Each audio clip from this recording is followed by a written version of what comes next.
A'udzubillahi minasyaitonirrajim. Bismillahirrahmanirrahim. Assalamualaikum warahmatullahi wabarakatuh.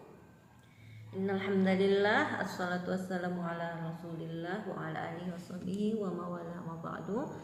Sahabat Kemenak, bertemu kembali kita pada hari ini.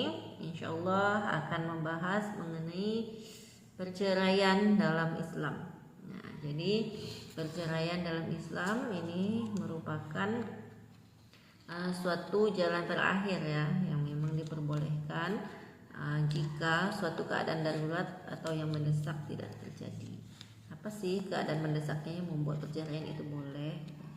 Sebelum kita masuk, mari kita lihat dulu Al-Quran surat Ar-Rum ayat 21 yang mengatakan bahwa tujuan pernikahan itu dalam Islam ada 3 ya. Yang pertama sakinah ya, yang biasa kita kenal dengan samara.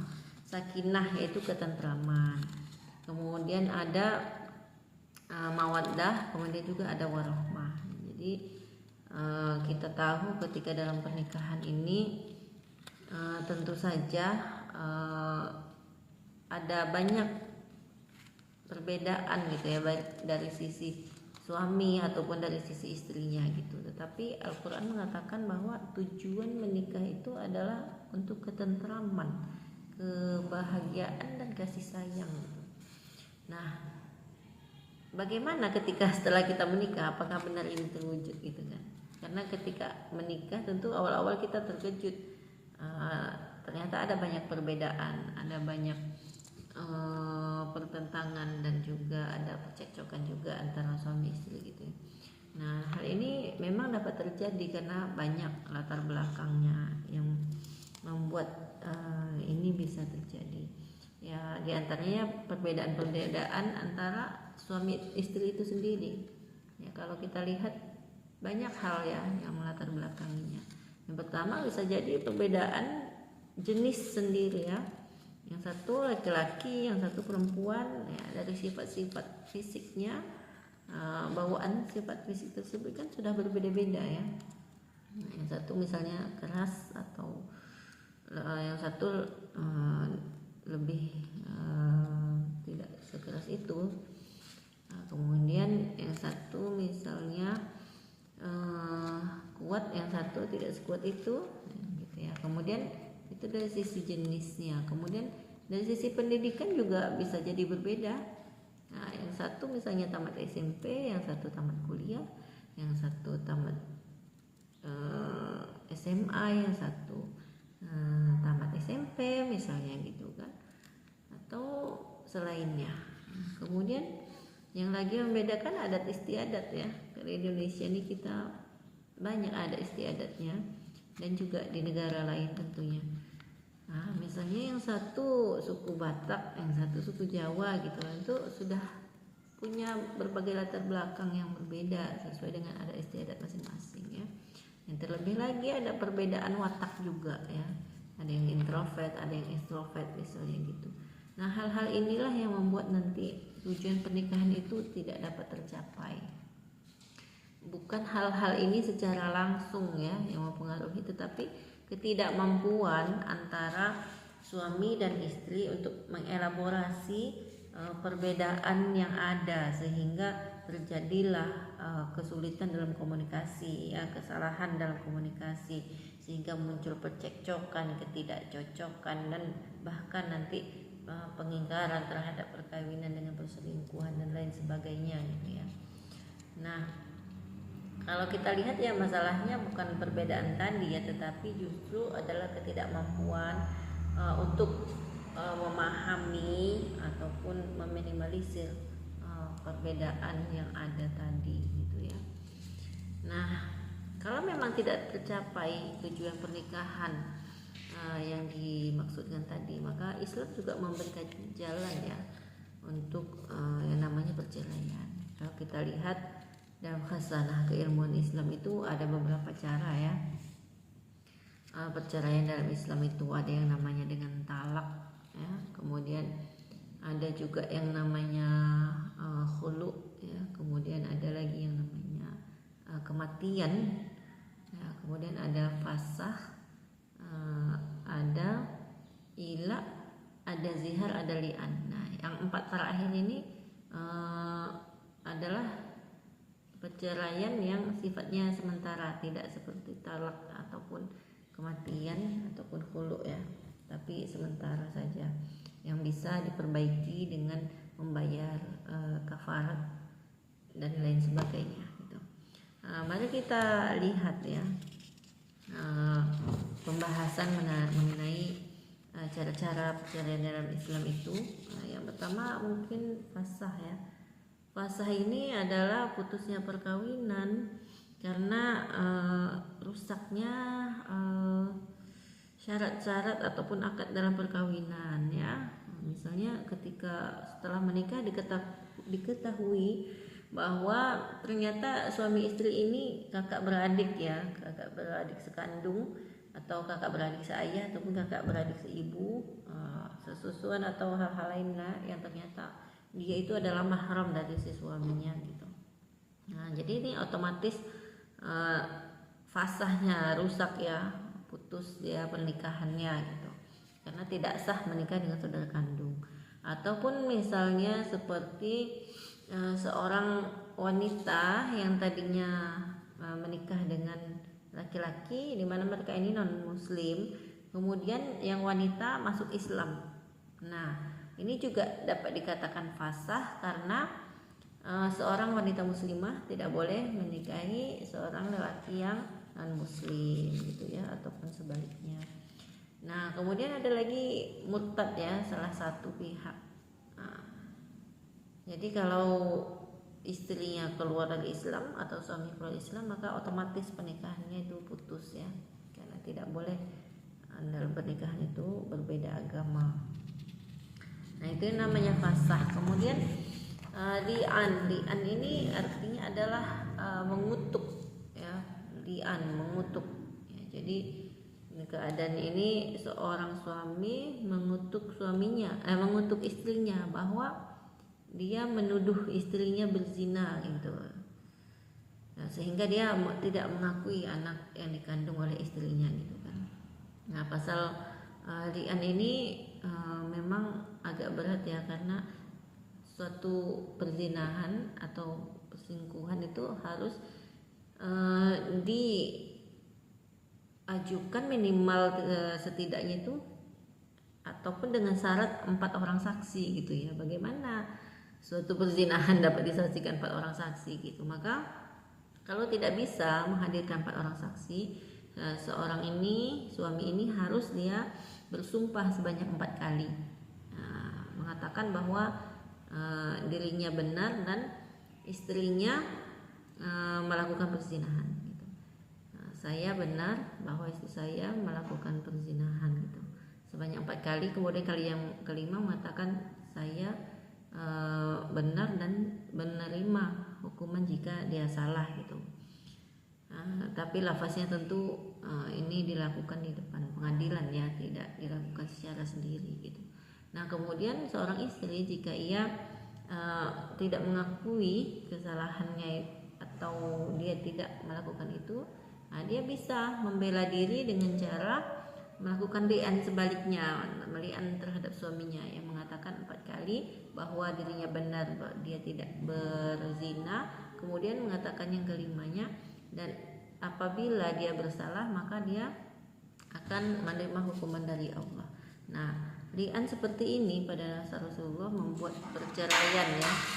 Jadi putusnya pernikahan karena hal yang demikian gitu. Tapi di zaman ini hal ini harus dilakukan di pengadilan, karena untuk hal perkawinan dan juga hal perceraian di Indonesia harus dilakukan di lembaga negara ya. Kalau pernikahan lembaga negaranya itu KUA, kalau perceraian lembaga negaranya adalah pengadilan agama. Nah, kemudian yang satu lagi adalah zihar. Zihar ini adalah seorang suami yang mengatakan bahwa istrinya itu mirip ibunya atau bahkan sama seperti ibunya gitu. Nah, saya melihat engkau seperti ibu saya gitu. Nah, hal ini tidak boleh dilakukan karena ibu ini adalah mahram dari laki-laki tersebut. Nah, seorang ibu tidak boleh dinikahi oleh anaknya, sehingga tidak boleh ya dilakukan hal yang demikian. Maka orang yang melakukan demikian dia harus membayar kafarat ya. Tidak boleh bercampur dengan istrinya sebelum dia membayar kafarat zihar. Nah, kafarat zihar ini ada 3 macam ya, yang dilaksanakan secara berturut-turut. Yang pertama, dia harus memerdekakan budak. Nah, jika tidak ada budak maka dia harus berpuasa selama 2 bulan berturut-turut. Nah, jika tidak bisa berpuasa 2 bulan berturut-turut maka dia harus memerdekakan 60 orang miskin ya gitu. Jadi ini tidak pilihan sifatnya ya, tetapi ini adalah urutan. Jika urutan pertama tidak bisa dilaksanakan, baru urutan yang selanjutnya. Nah, setelah zihar ini dibayar, maka si suami baru setelah kafarat zihar ini dibayar, maka si suami baru boleh dia bercampur dengan istrinya lagi. Nah, kemudian yang selanjutnya adalah ila. Ila ini adalah sumpah seorang suami yang mengatakan kepada istrinya bahwa dia tidak akan mencampuri istrinya selama-lamanya gitu. Tapi dia tidak bermaksud mentalak istrinya, hanya dia ingin mengatakan bahwa dia tidak ingin lagi bercampur dengan istrinya. Maka hal ini dilarang dalam Islam, karena bagaimana mungkin pernikahan tidak ada percampuran ya hubungan suami istri, karena ini merupakan nafkah batin bagi seorang istri gitu. Nah, jadi otomatis pernikahan ini tidak akan mencapai tujuan ketenteraman tadi, karena tidak terlaksana hak dan kewajiban dalam rumah tangga, sehingga orang yang melakukan ila ini tidak boleh dia bercampur dengan istrinya selama 4 bulan. Nah, apabila ingin bercampur dengan istrinya lagi, maka dia harus membayar kafarat ya, kafarat sumpah. Ya, harus membayar kafarat sumpah. Kemudian baru dia boleh bercampur dengan istrinya. Atau kalau memang dia memang tidak ingin lagi bercampur dengan istrinya, maka dia harus mentalak istrinya ya. Jadi ini memang pengadilan juga yang harus memutuskan. Kemudian kita masuk selanjutnya itu adalah kematian ya. Seorang suami istri yang kematian salah satunya itu otomatis bercerai dalam Islam ya, dimana iddahnya itu bagi perempuan yang ditinggal suaminya, maka ia beriddah selama 4 bulan 10 hari. Nah, kemudian kalau dia dalam keadaan hamil, nah sampai dia melahirkan. Tapi bagi suami tidak ada iddah ketika istri meninggal, hanya saja dia masalah ihsan kebaikan gitu ya, menenggang perasaan keluarga. Nah, baik, selanjutnya adalah talak ya. Talak ini dilakukan oleh suami kepada istrinya apabila tujuan pernikahan tadi tidak tercapai dengan standar ataupun barometer ketidak tercapaian tujuan pernikahan itu adalah dari sisi syariat agama. Maksudnya jika tidak dapat menjalankan perintah dan larangan Allah dalam pernikahan ya, hak-hak kewajiban-kewajiban pernikahan itu kan merupakan syariat gitu ya. Apabila tidak dapat terlaksana, maka inilah yang menjadi batasan-batasan boleh atau tidaknya seorang suami mentalak istrinya. Nah, talak ini kalau dilihat ada 2 macam. Yang pertama itu talak roj'i dan juga talak bain ya. Talak roj'i ini ada 2 kan. At-talaqu marutani. Ini talak ada 2 yang bisa dirujuk gitu ya. Kemudian fa imsakun bil ma'rufin aw tasrihum bi ihsan, maka tahanlah dia dengan baik dan lepaskanlah dengan cara yang baik. Nah, ini adalah talak yang ketiga. Tasrihum bi ihsan ini adalah talak yang ketiga. Maka pernikahan disebut sebagai misakon ghalizo ataupun ikatan yang kuat ini bisa kita lihat dari 3 ikatan ini ya.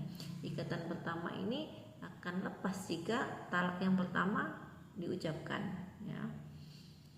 Kemudian jika talak kedua diucapkan berarti dua ikatan sudah terlepas. Nah, maka jika talak ketiga diucapkan berarti 3 ikatan sudah terlepas, karena talak ketiga ini sudah tidak kembali lagi, maka terlepaslah ketiga ikatan pernikahan itu sehingga menyebabkan putusnya perkawinan. Nah, talak roj'i ini hanya terjadi sebanyak 2 kali ya. Seorang suami yang mentalak istrinya, aku talak dirimu, maka istri sebenarnya dia posisinya itu masih adalah sebagai istri ya. Jadi talak itu belum berkekuatan hukum, masih dalam proses gitu ya.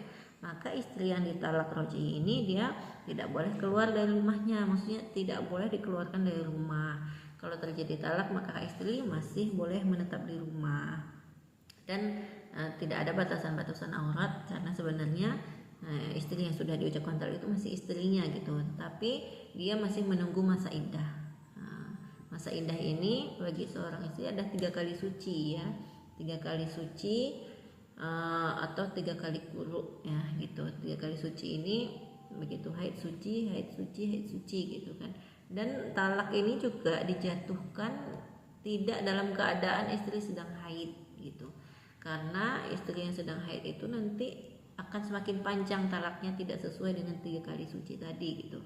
Maka makruh hukumnya bagi suami menjatuhkan talak dalam keadaan suci. Nah, kalau dia hamil maka talaknya sampai melahirkan gitu. Nah, kalau dia baru menikah dan belum bercampur maka si istri ini tidak punya talak ya, karena dia belum bercampur dalam pernikahannya. Nah, kemudian apabila talaknya sudah jatuh, iddahnya sudah selesai dan istri dalam talak pertama tadi tidak dirujuk, maka sudah berkekuatan hukumlah talak yang pertama tadi, sehingga istri sudah harus keluar dari rumah ataupun suami harus keluar dari rumah karena mereka sudah tidak mahram lagi ya. Putuslah pernikahan mereka. Jika ingin kembali bersama dalam pernikahan, mereka harus melakukan akad yang baru, akad nikah baru dengan mahar, wali, saksi. Demikian untuk talak pertama. Kemudian talak yang kedua sama seperti talak yang pertama, masih boleh dirujuk. Apabila tidak dirujuk lagi maka dia sudah putus pernikahan. Apabila ingin menikah lagi dia harus dengan akad yang baru. Nah, kemudian talak yang ketiga ya, talak yang ketiga ini apabila dilakukan maka ini tidak dapat kembali lagi. Si istri otomatis menjadi orang lain bagi si suami, karena ketika ingin kembali menikah si istri harus menikah dengan orang lain dan sudah bercerai pula dari suaminya yang kedua itu ya gitu. Jadi setelah lepaslah 3 ikatan pernikahan itu yang memang tidak bisa menikah lagi tanpa diselangi oleh laki-laki yang lain. Nah, itu dia yang namanya tolak. Nah, kemudian yang terakhir ada namanya khulu ya. Khulu ini adalah permintaan perceraian dari istri kepada suaminya. Ya, apabila istri sudah merasa tidak bisa bertahan lagi dalam pernikahan karena tujuan pernikahan tadi yang tidak dapat tercapai, maka istri boleh memohon ke pengadilan untuk bercerai kepada dari suaminya. Artinya yang mentalak tetap suaminya tetapi atas permintaan dari istri. Nah, dalam hal ini tentu si istri dapat membayar iwat ataupun pengganti kepada suaminya berupa harta yang ditentukan oleh pengadilan gitu ya.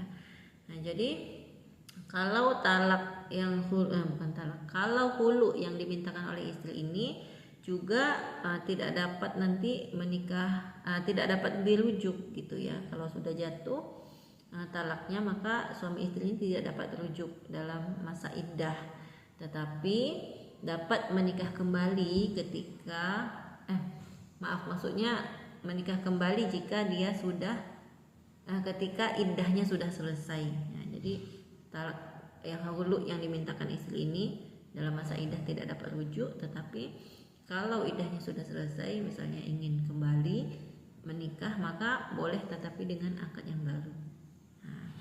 Demikianlah tadi penjabaran mengenai macam-macam perceraian dalam Islam ya. Saya mohon ampun kepada Allah atas kesalahan penyampaian. Saya mohon maaf apabila terjadi kesalahan dalam penyampaian. Demikian dari kami Penyuluh Agama Kabupaten Pelalawan, Republik Indonesia. Terima kasih. Wabillahi taufiq wal hidayah. Assalamualaikum warahmatullahi wabarakatuh.